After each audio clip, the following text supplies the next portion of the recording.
This will be my last installment of my theory on skin complexion. Now, everything that turns black, that is originally one color, is not good. I'm not saying that people aren't good, because their actions, don't let your actions, well, your actions do define you, but don't let things that you can change, behaviors that you can change, don't identify with them. I once did that myself. But I thought about it like this. Rotten bread is no good. It's bad. It's bad for you. Rotten tooth, it hurts. It feels aggressive. It feels violent inside.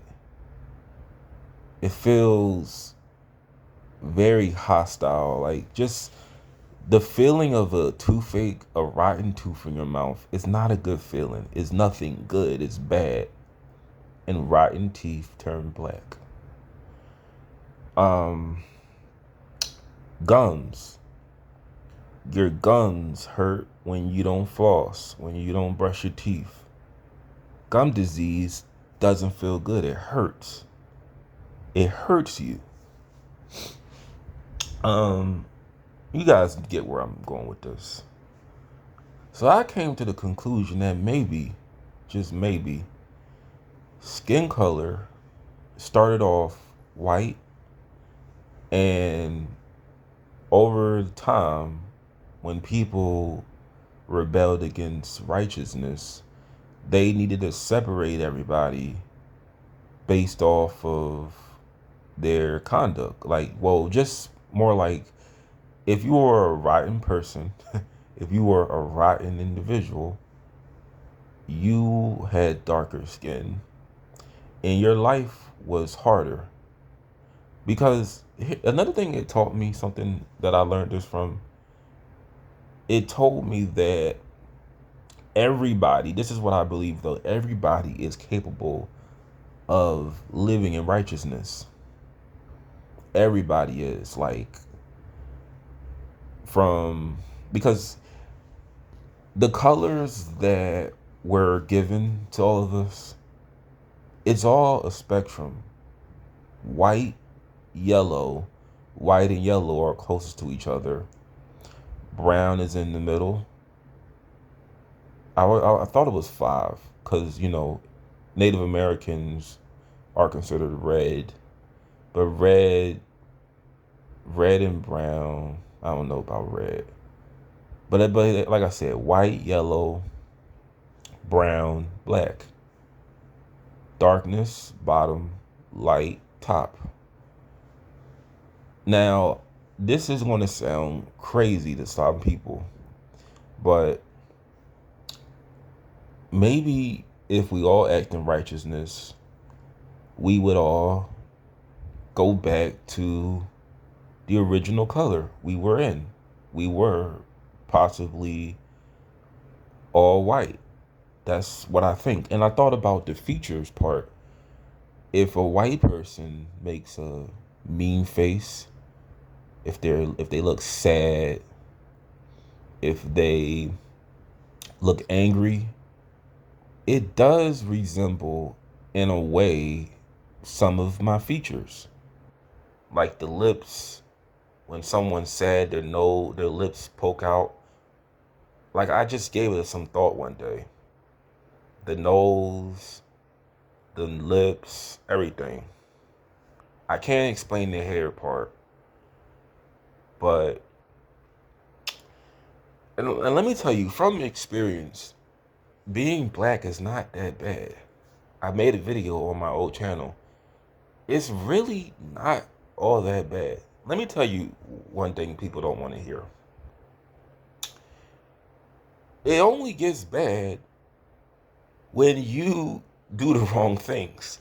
Your life is really. I really don't think my life will be any better if I was white. I really believe that. I don't think my life would be any different if I was white, Asian, Hispanic. I just think that being born into dysfunction doesn't help me much. It didn't help me much at all. And dysfunction, I mean a father with kids with different women and dysfunctional relationships I had to live around with. That doesn't help. And that goes on with a lot of black people, but it's really not all that bad. But I believe that the circumstances that people that are dark skinned deal with, and not just African people, Asians that are dark skinned, some Hispanics that have dark skin, like not brown but dark complexion, some parts of India. I believe that these conditions are a result of karma. Like I think, like I always ask myself, people use the whole, I once used that whole, there is no God, because if there was a God, there would be no suffering in the world. And something told me one day that misfortune happens to people that are bad. And then I asked, well, how do you stop disease, misfortune, etc.? How do you stop bad things from happening? And it just was like, be good. And I was like, okay, that makes sense. Because why would you reward if Jeffrey Dahmer was brought back in another uh, life and he had a good childhood, he had a lot of opportunity in life. Why would you afford to him opportunity when he killed 18 people? It would make sense if he came back as some orphan in Uganda that is begging for you to support him to eat on television. It would make sense. And I really believe that we started off as one group, one people, and over time we deviated from white into different races.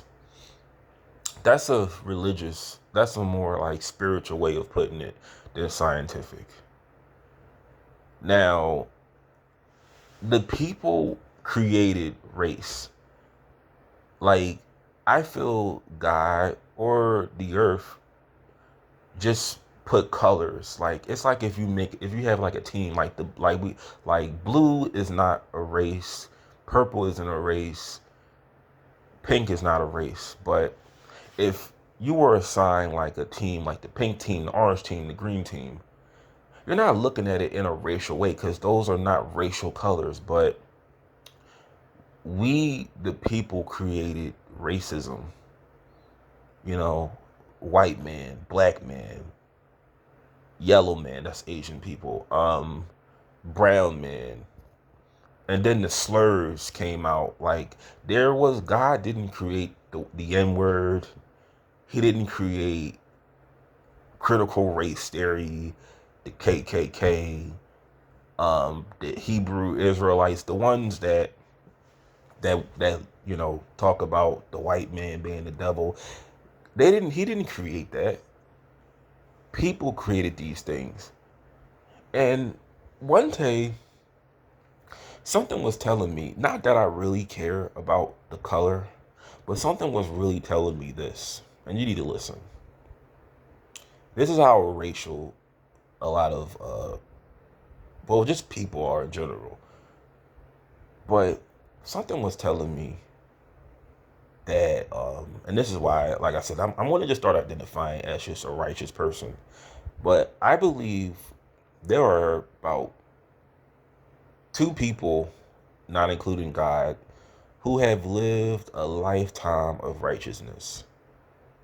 And that is Siddhartha Buddha. Well, I should have said Jesus first. Jesus and Buddha are two people who lived in righteousness and still do to this day. The only difference, though, Jesus can save you. Buddha can't save you. Because Buddha is a regular person. Jesus, though, is a demigod. Buddha, on the other hand, he is like an example of how to live, but he's not someone that can save you. But I had something telling me that Jesus is, so here's the thing. Jesus is real, but if we want to use the conversation of his race, like if he's black or not, let's just say that he is.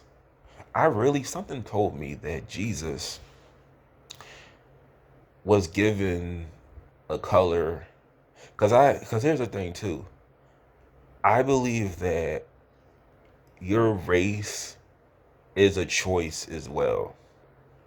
Like if you tell yourself you love who you are, you love your people, you love everybody, but you have no problem with being who you are, that's not going to change. I really believe that if you tell yourself deep down you love who you are, you're not going to be, um, your race isn't going to change. And I believe that Jesus, the minute he was brought into being, he was possibly black or like dark or whatever. Like, let's just say that he's black, right? I don't think Jesus cared about race. He probably just thought it was a nice color. And the people who claim that Jesus is black, you have to understand something. Jesus is not down with African American culture.